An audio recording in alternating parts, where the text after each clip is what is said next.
semua, perkenalkan nama saya Leni Ratafitin. Saya kelas A semester 2 dari program studi Psikologi Kristen. Di sini saya akan menjelaskan tentang konsep dasar pengertian psikometri.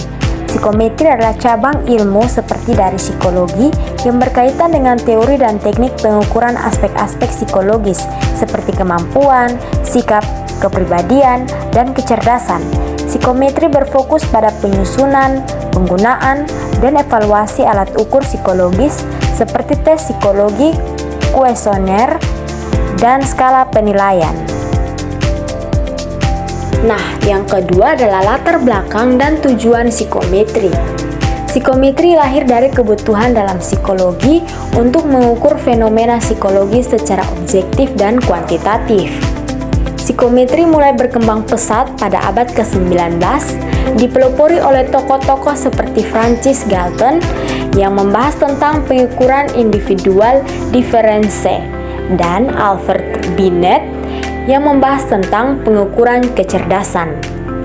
Nah, tujuan utama psikometri adalah membangun alat ukur psikologi yang valid dan reliable, mengukur perbedaan individual, menyediakan dasar untuk diagnosis dan intervensi, mendukung penelitian ilmiah, serta meningkatkan efektivitas seleksi dan evaluasi. Ketiga adalah atribut atau variabel psikologi. Atribut adalah karakteristik atau ciri psikologis yang dimiliki seseorang. Atribut ini bisa berupa sesuatu yang internal, misalkan kecerdasan, emosi, dan kepribadian, atau berupa eksternal, misalnya perilaku yang tampak. Atribut psikologi sendiri bersifat abstrak dan tidak langsung teramati, sehingga harus diukur menggunakan alat bantu seperti tes atau skala. Nah, contoh atribut yaitu motivasi, kecemasan, kreativitas, dan kepuasan kerja.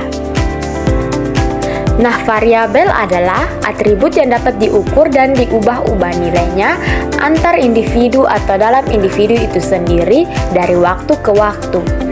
Dalam penelitian psikologi, variabel digunakan untuk mengamati hubungan, pengaruh, atau perbedaan antara atribut yang berbeda.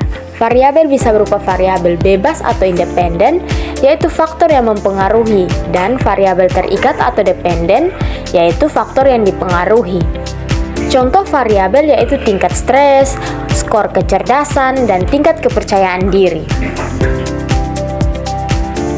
Yang keempat adalah karakteristik pengukuran. Karakteristik pengukuran meliputi perbandingan atribut dengan alat ukur, pernyataan hasil secara kuantitatif, dan sifat deskriptif hasil. Pengukuran juga menggunakan angka atau skala tertentu dan mengikuti aturan atau formula tersebut. Selain itu, pengukuran dapat dilakukan dengan alat standar atau tidak standar, dan hasilnya dapat diperoleh secara langsung atau tidak langsung. Karakteristik pengukuran antara lain perbandingan atribut dengan alat ukur, pernyataan hasil kuantitatif, sifat deskriptif hasil, penggunaan angka atau skala tertentu, penggunaan aturan atau formula tertentu, penggunaan alat ukur, dan hasil pengukuran yang dapat dipastikan. Yang kelima adalah karakteristik jenis-jenis variabel. Nah, variabel ini mempunyai dua jenis variabel, yaitu yang pertama jenis variabel berdasarkan sifat data, yaitu nominal atau kategori, ordinal atau urutan, interval atau jarak sama tanpa nol mutlak, dan rasio yang mempunyai nol mutlak.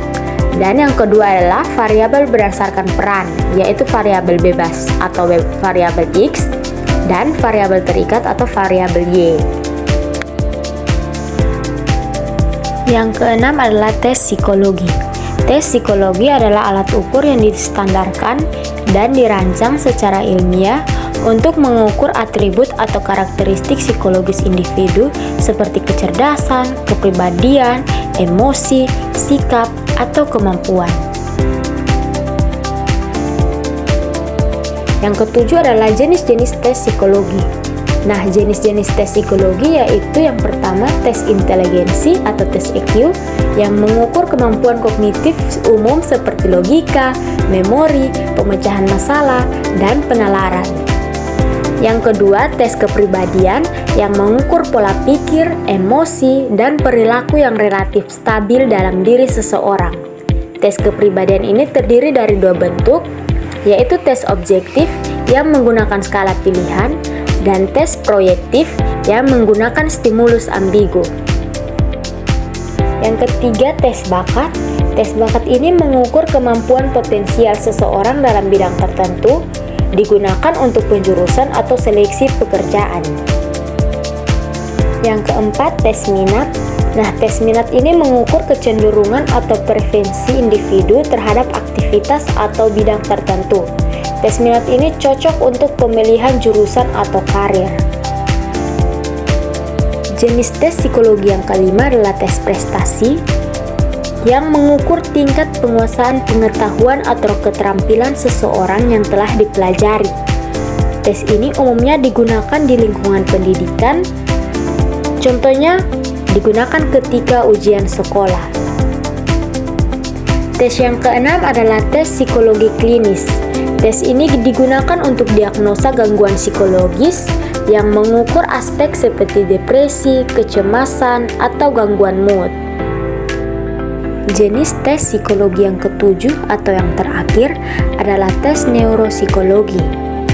Tes ini menilai fungsi otak dan sistem saraf pusat seperti memori, atensi, bahasa, dan fungsi eksekutif. Umumnya tes ini digunakan untuk pasien dengan gangguan neurologis. Yang kedelapan adalah variabel. Variabel adalah suatu konsep atau atribut yang dapat diukur, diubah, dan memiliki variasi nilai antar individu atau objek yang diamati. Dalam konteks penelitian, variabel berfungsi sebagai elemen yang diamati untuk mengetahui pengaruh, hubungan, atau perbedaan. 9. Variabel laten. Variabel laten adalah variabel yang tidak dapat diukur atau diamati secara langsung, tetapi hanya dapat diperoleh melalui indikator atau item pengukuran tertentu.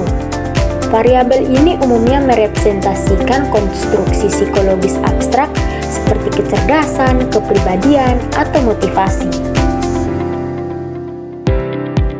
10. Variabel manifest. Variabel manifest adalah variabel yang dapat diukur atau diamati secara langsung melalui instrumen atau observasi.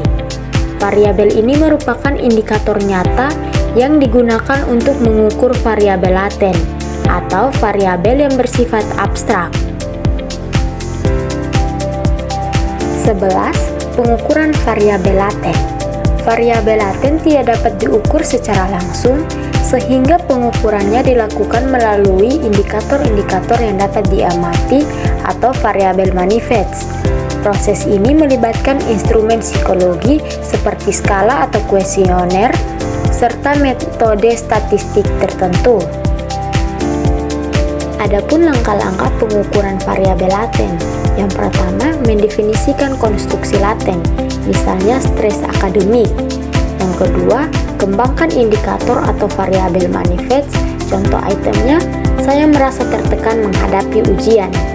Yang ketiga, gunakan instrumen seperti skala atau tes. Contohnya seperti skala Likert sering digunakan, yaitu misalnya 1 sama dengan sangat tidak setuju atau 5 sama dengan sangat setuju.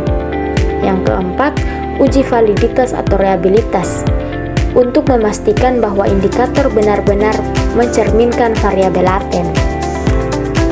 Yang kelima, gunakan analisis statistik lanjutan atau opsional seperti analisis faktor eksploratory untuk memvalidasi model pengukuran.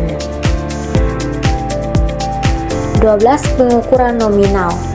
Pengukuran nominal adalah tingkat pengukuran paling dasar dalam statistik, di mana data dikategorikan berdasarkan nama atau label tanpa urutan atau nilai numerik tertentu.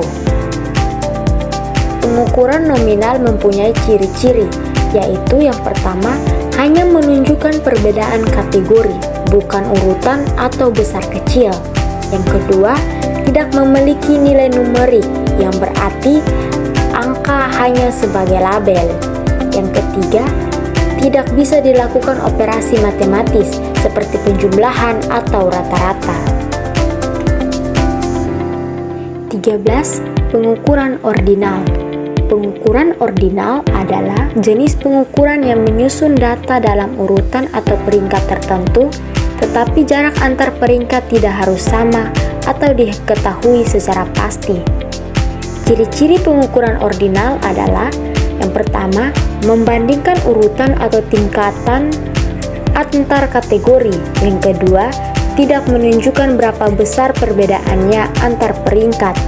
Yang ketiga, tidak bisa dilakukan operasi matematika kecuali peringkat atau median. 14. Pengukuran interval.